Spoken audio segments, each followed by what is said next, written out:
Hey everyone, in today's video, I'm going to show you how to use a spin animation in Google Slides and, more importantly, how to stack animations for a dynamic, eye-catching presentation.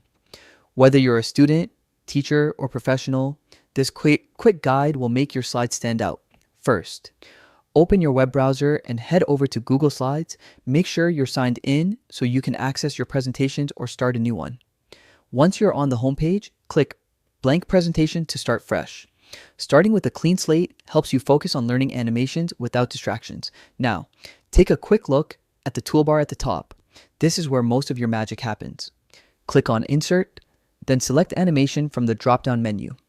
The animation pane will open on the right side of your screen. Next, click on any object on your slide. Text, quizás, image, or shape, and choose the spin animation from the options. Once selected, you'll see timing and trigger settings. You can decide if the animation starts on a click, with the slide, or after a previous animation. Here's where things get really fun: stacking animations. After adding your initial spin, click Add Animation to layer more effects. Try combining a spin with a fade in or experimenting with different timing sequences. The goal is to make your slide engaging without overwhelming your audience. Remember, animations are tools to highlight key points and draw attention. Use them thoughtfully, tweak the settings, and practice until your presentation flows smoothly.